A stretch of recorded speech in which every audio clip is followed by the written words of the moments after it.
नमस्कार दोस्तों। Law of one यानी एक का कानून, या कह लीजिए एक का ज्ञान, या कह लीजिए एक के तरीके, यह उसके 31वें सत्र का तीसरा भाग है। दोहराया जाता है कि इस किताब द्वारा दी गई सभी सूचनाएं और जानकारियां आप मान भी सकते हैं, जान भी सकते हैं, नज़रअंदाज भी कर सकते हैं और सिरे से खारिज भी कर सकते हैं, क्योंकि यह आपकी फ्री विल है जो कि एक अनंत रचयिता द्वारा आपको दी गई है। एक और बात कही जाती है कि लॉ ऑफ वन पूरी तरह से सबके लिए फ्री है। यदि कोई इकाई या व्यक्ति इसको निजी स्वार्थ के लिए इस्तेमाल करे तो वह उसकी व्यक्तिगत जिम्मेदारी होगी। और साथ ही साथ यह भी कहा जाता है कि लॉ ऑफ वन यदि कोई इसको अपनी भाषा में परिवर्तित करके दूसरों से साझा करना चाहे या फिर इसको एज इट इज़ अपने चैनल पर चलाना चाहे तो वह भी ऐसा कर सकता है, क्योंकि वह भी उसकी फ्री विल है। तो पहला सवाल डॉन करते हैं, क्या ओराइन समूह इसका उपयोग करता है, यानी कि लोगों पर प्रभाव डालने के लिए एक प्रवेश के द्वार के रूप में, जो कि उनके प्राथमिकता में नकारात्मक ध्रुवीकरण पैदा कर सकती हैं। तो दोस्तों, डॉन यहाँ पर सवाल कर रहे हैं कि क्या ओराइन ग्रुप ऐसा कर सकता है कि ये मतलब प्रेम क्रिया है इसको लेकर भी किसी का जो एक सोचने समझने का जो तरीका है उसको नेगेटिव दिशा के अंदर ले जाने का, क्या वो इस तरीके से कर सकता है? तो रा कहते हैं, जिस तरह हम महासंघ के लोगों को प्रेम और प्रकाश को बीम करने की कोशिश करने का जब भी कोई अवसर दिया जाता है यौन अवसरों के सहित, ठीक उसी तरह ओराइन समूह भी उस एक अवसर का उपयोग करेगा यदि यह नकारात्मक झुकाव वाला है या यदि वह व्यक्ति नकारात्मक झुकाव वाला है। तो दोस्तों, यहाँ पर रा कह रहे हैं कि जब भी कोई इस तरीके की प्रेम क्रिया में या उसमें होता है और उसको सही तरीके से इस्तेमाल कर रहा होता है तो उस टाइम पर जो ये हमारी महासंघ है ये इंफॉर्मेशन को बीम कर रही होती है उनके अंदर, तो ताकि उनकी प्रेम की और रोशनी की कंपनता बढ़े। इसी तरीके से ओराइन ग्रुप भी ये काम कर रहा होता है कि किसी भी तरीके से इनको नेगेटिव साइड में ले जाओ, मतलब इस क्रिया को भी उस दिशा के अंदर ले जाओ कि वो व्यक्ति उस क्रिया को वैसे ना करे जैसे इसको होना चाहिए था, बल्कि वो इसमें भी केवल अपना निजी स्वार्थ ही ढूंढे।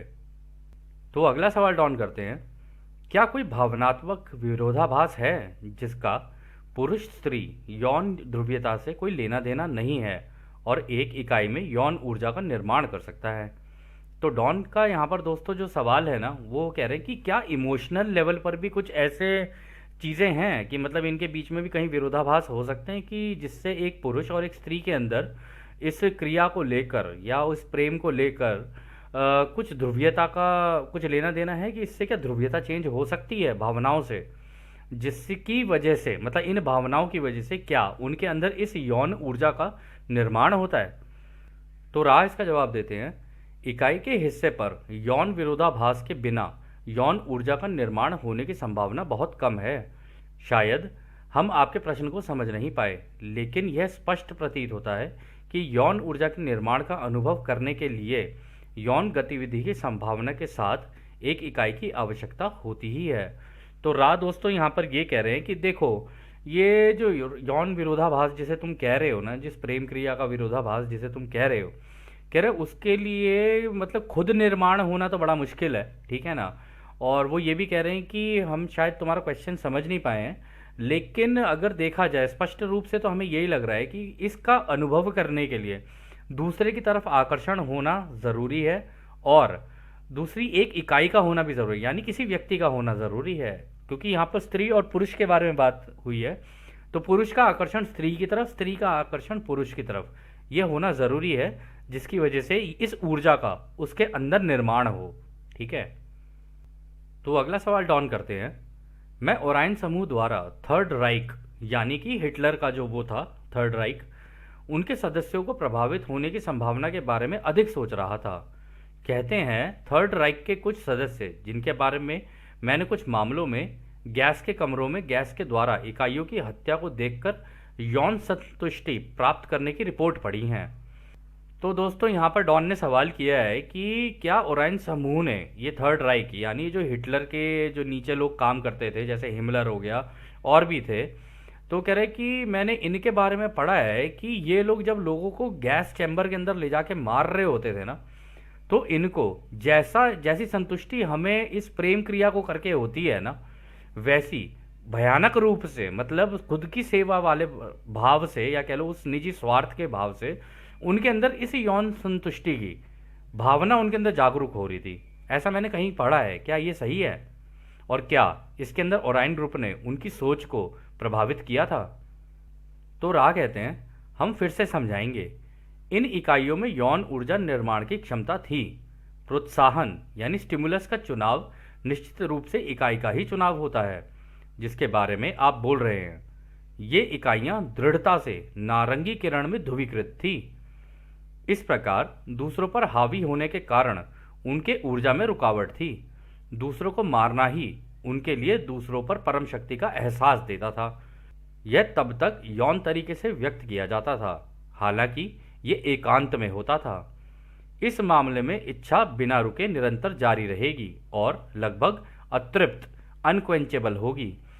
तो दोस्तों, यहाँ पर रा ने जो जवाब दिया ना, रा ने कहा कि देखो, हम तुम्हें ये बताएंगे कि ये जो यौन ऊर्जा होती है ना, ये होती तो सभी के अंदर है, ठीक है, लेकिन इनके केस में ये था कि क्योंकि ये दूसरों पर हावी करके अपने आप को, और इनको दूसरों पे पावर अपना, जो एक वो होता है ना, एक वो जमाना कि भाई ये हमारा वर्चस्व है, उस टाइप का कि ये चीज़ मेरी है, अब मैं इसके साथ जैसा चाहूँ वैसा करूँ।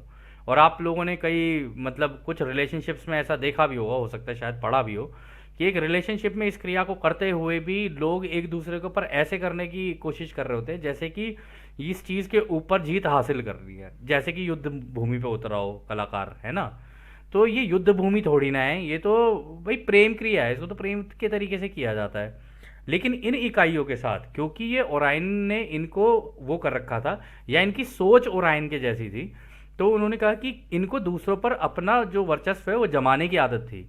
तो इस वजह से उनके लिए ये स्टिमुलस जो था, स्टिमुलस का मतलब हो गया जो इच्छा उनकी थी ना, जो उनकी जागृति पैदा करती थी इस इच्छा के लिए, या कह लो इस इच्छा की जो पूर्ति करती थी उनके अंदर, वो यही थी कि जब वो लोगों को गैस के चैम्बर में मारते थे ना, तो जो प्रेम क्रिया करते हुए जिस तरीके का आनंद प्राप्त होता है ना, उस तरीके का आनंद इनको प्राप्त होता था।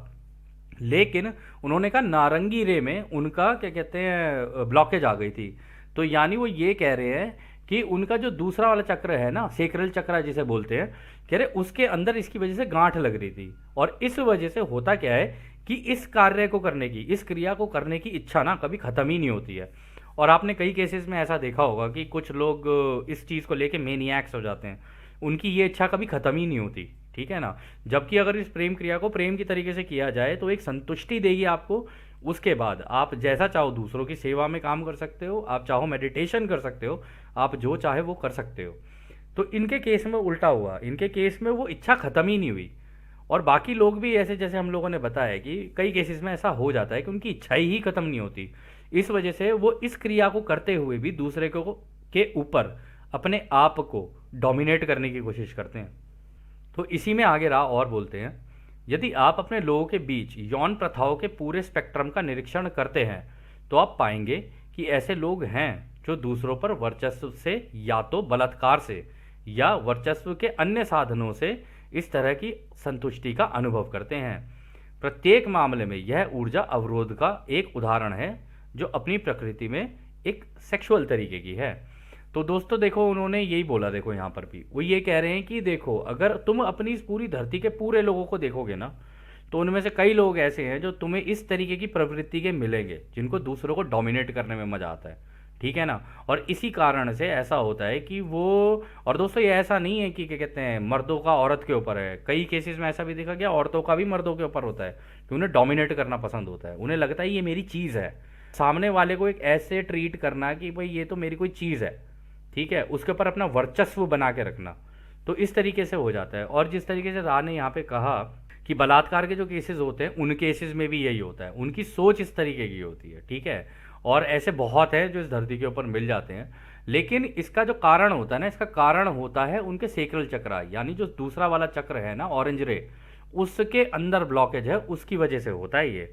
और इससे पता चलता है कि इस चक्र के अंदर ब्लॉकेज होने की वजह से ये अगली घनत्वता में भी नहीं पहुंच पाएगा, क्योंकि मतलब अगले सतयुग में नहीं पहुंच पाएगा, क्योंकि उसने इस चक्र को के जो ब्लॉकेज थी ना उसको खोला नहीं, दिल को नहीं खोला, उसने अपने ऊपर काम नहीं किया, और ये चीज़ उसके ऊपर हावी कर गई, और जैसे उसके ऊपर हावी की तो उसके चक्कर में ब्लॉकेज आ गई। तो फिर अगला सवाल डॉन करते हैं, क्या ओरियन समूह तब उन इकाइयों को प्रभावित करने में सक्षम होगा जिनका यह ऑरेंज रे ज़्यादा प्रभावी है? क्या इसी तरह से इस ग्रह पर यह अवधारणाएं आई? क्योंकि अगर हम तीसरी घनत्वता के शुरुआत में वापस जाएं तो इसका एक मूल कारण होना चाहिए। तो दोस्तों डॉन ने भी अच्छा सवाल किया कि अगर कुछ लोग इस ऑरेंज चक्र के अंदर उनके गांठ लगी हो तो क्या ओराइन ग्रुप उनको इस तरीके से मतलब टेलीपैथी के द्वारा या उनके दिमाग में बातें डाल डाल के क्या उनको प्रभाव कर सकता है अपनी तरफ, और इस तरीके की चीज़ें उनसे करवा सकता है? क्योंकि उन्होंने ये भी बोला कि तीसरी घनत्वता में रहने के कारण इसका कोई ना कोई तो एक रूट कॉज तो होना चाहिए ना, कोई ना कोई मूल कारण तो होना चाहिए। तो राय इसका जवाब देते हैं, इसका कारण ओरियन नहीं है, यह आपके लोगों की स्वतंत्र चुनाव है। यह समझना कुछ कठिन है, हम प्रयास करेंगे। यौन ऊर्जा का स्थानांतरण और रुकावटें उसकी एक अभिव्यक्ति यानी मैनिफेस्टेशन या उदाहरण हैं जो अन्य तरीकों की तुलना में अधिक मौलिक हैं। इसलिए जैसे जैसे आपके लोग युद्धप्रिय यानी बेलिकोसिटी और स्वामित्व के लालच के प्रति खुलने लगे, तब ये विभिन्न विकृतियां मन के वृक्ष के माध्यम से शरीर परिसर की अभिव्यक्तियों में छनने लगती हैं। यौन अभिव्यक्ति उस परिसर के लिए बुनियादी है। इस प्रकार ये यौन ऊर्जा रुकावटें हालांकि ओराइन द्वारा प्रभावित और तीव्र होती हैं, परंतु मूल रूप से आपके लोगों द्वारा स्वतंत्र रूप से चुने गए अस्तित्व का उत्पाद हैं। तो दोस्तों वो ये कह रहे हैं देखो पहले जब अगर तुम पीछे के ज़माने में चले जाओ ना तो ये धीरे धीरे जैसे जैसे लोगों का आपस में एक दूसरे से लड़ना और एक दूसरे के मतलब लालच आ जाना उनके बीच में, एक जैसे होता है ना कि दूसरे की चीज़ के ऊपर नज़र होनी और इस तरीके की चीज़ें लोगों के अंदर आने लग गई। तो होता क्या है ना, जब इस तरीके की चीज़ें अगर किसी व्यक्ति के साथ हो रही हों तो वो उनकी दिमाग की ये जो जो पेड़ है ना उसके अंदर से छन के उसकी जड़ के अंदर चली जाती हैं, और उसकी जड़ के अंदर जाने के बाद वो उसका एक्चुअली में बिहेवियर बन जाता है। मतलब उसकी ज़िंदगी में जो करेगा ना उसके अंदर वो सारी चीज़ें उसके बिहेवियर के अंदर आनी शुरू हो जाएंगी कि वो दूसरों के ऊपर दमन करेगा हर चीज़ को लेके, इसको भी लेकर, इस क्रिया को भी लेकर, या इसके अलावा भी और जितनी भी चीज़ें होंगी उनको लेकर दूसरों को ऊपर दमन बनाने की कोशिश करेगा वो। ठीक है, और उसमें ये भी उन्होंने कहा है जो रुकावट है ना, ये ऑरेंज चक्रा जो है ना उसी के अंदर रुकावट होने की वजह से आती है। ठीक है ना, और रुकावट होने का कारण है तुम्हारा लालच और तुम्हारी युद्ध प्रिय, यानी कि युद्ध तुम्हें जो पसंद आने लग जाता है ना उसकी वजह से तुम्हारे अंदर ही इस तरीके की भावनाएं जन्म लेने लग जाती हैं। और फिर आगे वो ये कहते हैं हालांकि लेकिन ये मूल रूप से तुम लोगों की स्वतंत्रता से चुने गए वो तरीके हैं खुद के, लेकिन हाँ ओराइन ग्रुप भी इसको प्रभावित कर सकता है अगर ये तुमने खुद चुना हुआ है। अगर तुमने खुद चुन लिया तो बस उसमें घी डालने का काम करेगा, मतलब इस आग में घी डालने का काम करता है वो। तो खैर ये आखिरी सवाल है सत्र का जो डॉन करते हैं, मुझे केवल यह जानने की आवश्यकता है कि क्या यह जातिगत स्मृति यानी रेशियल मेमोरी के माध्यम से पूरी आबादी को किसी तरह से संक्रमित करने के लिए काम करता है? क्या ऐसा होता है? तो दोस्तों डॉन ने सवाल बहुत अच्छा किया है। डॉन ने कहा है कि जो हमारी धरती पे अलग अलग गुट बने हुए हैं, मतलब अलग अलग रेसेस हैं, ठीक है, सबके अपने अपने धर्म हैं, सबकी अपनी चीज़ें हैं, सब अपने अपने हिसाब से अपनी चीज़ें कर रहे होते हैं, कल्चरल उनकी अलग है, सबकी बहुत लोग की सबकी अलग अलग है। तो वो कह रहे कि क्या इस तरीके की सोच धीरे धीरे एक वायरस की तरह एक समाज के अंदर घर कर सकती है? क्या क्या ऐसा होता है? तो रा कहते हैं जातिगत स्मृति में वह सब कुछ है जो अनुभव किया गया है। इस प्रकार हम कहेंगे यौन का भी दूषण यानी कंटामिनेशन हुआ है। यह ज़्यादातर आपकी अपनी संस्कृति के प्रतिकूल एडवर्सरी संबंधों के विभिन्न प्रवृत्तियों यानी प्री डिस्पोजिशन के रूप में दिख रहा है, या जिसे आप विवाह कहते हैं, बजाय कि अनंत रचयिता के प्रेम और प्रकाश में एक दूसरे को स्वतंत्र रूप से दिया जाए। तो दोस्तों ये आप लोगों को शायद सुनने में ये जवाब थोड़ा सा अजीब सा लगे, लेकिन रा ने जिस तरीके से सोचा है ना इस बात को या कहा है वो अजीब सी है, लेकिन खैर यही उनका जवाब है। उन्होंने कहा है कि देखो ये तुम्हारे यहाँ पर अलग अलग जो गुट बने हैं, सब ने अपने अपने अलग अलग चीज़ें करनी शुरू कर दी, कल्चर बना ली, सारी चीज़ें हो गई, तो इसकी वजह से हुआ क्या, ये जो क्रिया है ना ये भी दूषित हो गई है तुम्हारे यहाँ पर अच्छी तरीके से। वो कह रहे हैं कि ये जो जागृत ये तुम्हारी जातिगत स्मृति में है, क्योंकि ये पीछे से चला आ रहा है, ठीक है। जैसा पीछे वालों को सिखाया गया, उन्होंने आगे वालों को सिखाया, फिर उन्होंने आगे वालों को सिखाया, तो एक तरीके से तुम्हारी रेस की मेमोरी के अंदर रह गया, दिमाग के अंदर रह गया। जो उनके अंदर था वो उनके आगे आने वाले बच्चों के दिमाग के अंदर भी रह गया। उन्होंने कहा ये तुम्हारे यहाँ पर अलग अलग संस्कृतियों में देखा भी गया है कि जहाँ पर तुम्हारे यहाँ जिसको विवाह और ये सारी चीज़ें कहते हैं, शादी और ये सारी कहते हैं, ये एडवर्सरी संबंधों की वजह से हुआ है। मतलब कि इन संबंधों को ऐसे देखा जाता है कि दो लोगों को आपस में एक तरीके से बांध दिया है, ठीक है। अब ये दोनों ही एक उससे निकल नहीं सकते बाहर।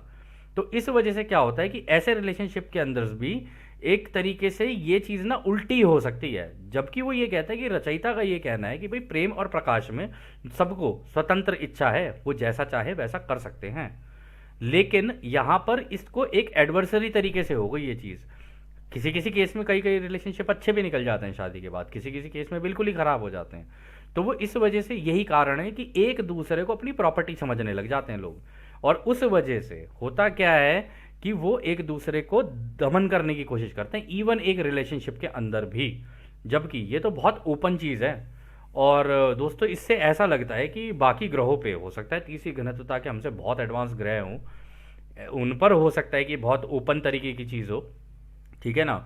और वहाँ पर इस चीज़ को ऐसे लिया जाता हो कि ये तो अनुभव करने के तरीके हैं, अलग अलग तरीके के अनुभव। अब वो अनुभव करेंगे, फिर उसके बाद क्या कहते हैं, क्योंकि वो सारे अनुभव जा तो रचयिता के पास ही रहे ना अल्टीमेटली। अब आप एक के साथ अनुभव करो या कईयों के साथ अनुभव करो, वो एक अलग चीज़ है। लेकिन इस ग्रह पे इन सब चीज़ों की वजह से यहाँ पर इस चीज़ के अंदर इस चीज़ को भी दूषित हो मतलब कर दिया गया है, रा का ये कहना है। बाकी आप रा की बात को कैसे लेंगे दोस्तों, हम ये आपके ऊपर छोड़ते हैं। हमारी कोई वो मतलब पर्सनल राय नहीं है किसी को, क्योंकि हमें पता है कि कुछ लोगों के लिए ये चीज़ बहुत इंपॉर्टेंट है और कुछ लोग इसको इम्पोर्टेंस उतना नहीं देते हैं, और कुछ लोग कहते हैं यार इस चीज़ की ज़रूरत ही नहीं है।